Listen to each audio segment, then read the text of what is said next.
Good afternoon, everybody. Thank you for spending some time with us today. That's the first thing I want to say.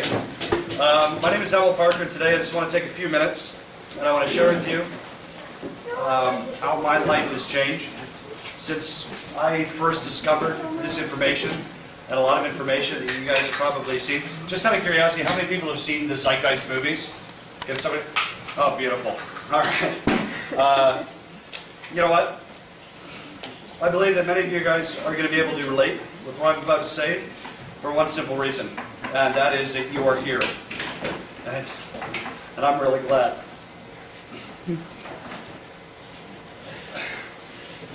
It's very emotional for me because, for most of my life I felt like I've been on the wrong planet. I felt like I've been on a planet run by lunatics. And it all started for me when I was a child. And as a child, like most children, I was told a few things. I was told to eat my food because there were millions of starving children around the world who don't have anything. I was told to thank God that I had a roof over my head because millions are homeless. Excuse me. And I was told to count my blessings, for I have my family, but many are grieving the death of loved ones from war, disease, and poverty. Now, I truly believe that the intent of these words are to make me appreciate what I had, to feel blessed. And not so strangely, I felt some other emotions. Number one, I was deeply disheartened.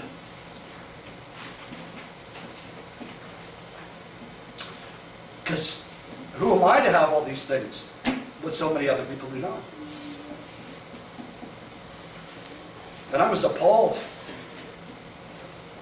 For as a human being, fairness and justice, they're rudimentary parts and they're important parts of our psyche. It's very apparent when we look back on our own childhood or observe our own kids. They fight about fairness and justice all the time.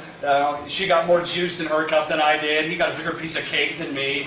Oh my God, she gets to stay up later than I do. Her bedtime's a different place. And what's more, our kids are absolutely relentless about talking about justice. We hear them talk about how somebody did something wrong at school and they didn't get into trouble, or somebody else did something wrong and they got in trouble, or even got a spanking for something we didn't even do. You know? We're wired that way. We want justice, and we want equality. Humans love justice. Hollywood knows that. How many of you guys remember, you guys see, who saw Karate Kid? Anybody saw Karate Kid? Anybody remember the end scene of Karate Kid? Yeah? Daniel's son kicks that bully, elitist snot right in the face. I cheered. Did you cheer? I cheered. Hollywood knew that we would cheer. That's justice. One of many forms of justice. And we love justice. And I believe that we're deeply affected by injustice. And when we see it and we're forced to swallow it, it poisons us.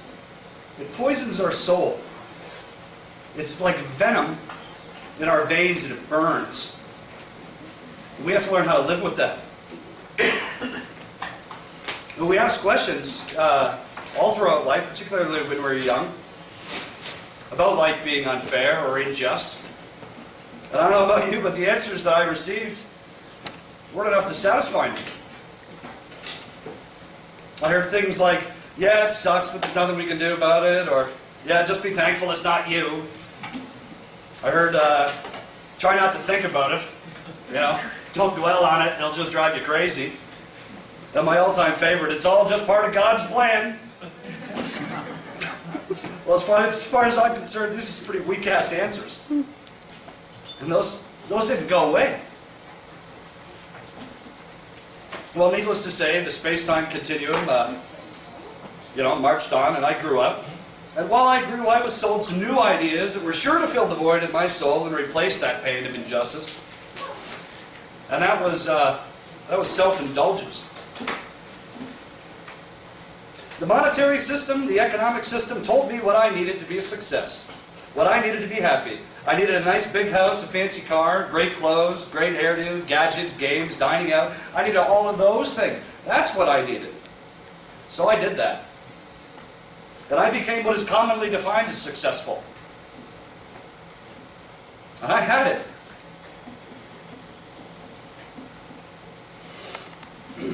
Sorry.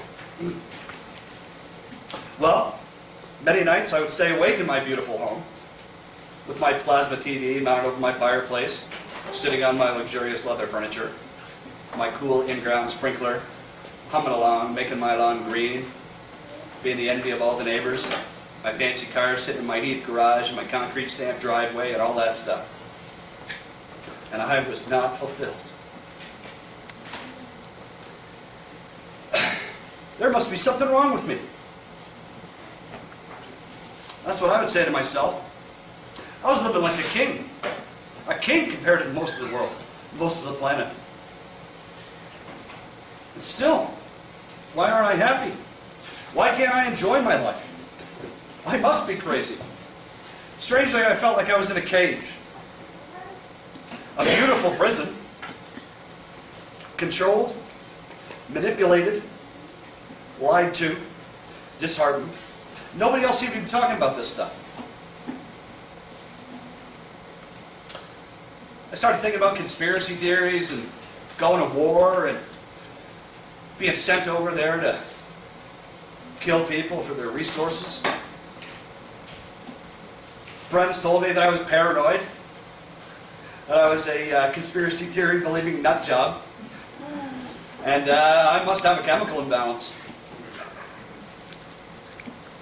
Nobody else seems to think there's a problem. All the people on TV look happy. Luckily, big pharmaceutical companies have an answer for everybody. Drugs, antidepressants. That's great. So maybe if I take these pills, I can forget about this. I can forget about what's bothering me. Maybe I do have a chemical imbalance. Maybe this self-indulgence thing is the key to success. Well, I did that. And I started taking them. And I did. I got some things under control. It did help me with some things. I'll be honest. It took away some panic attacks that I suffered for 11 years. I don't know if anybody else has ever had these things, but they're just terrible. And they make you feel very, very alone.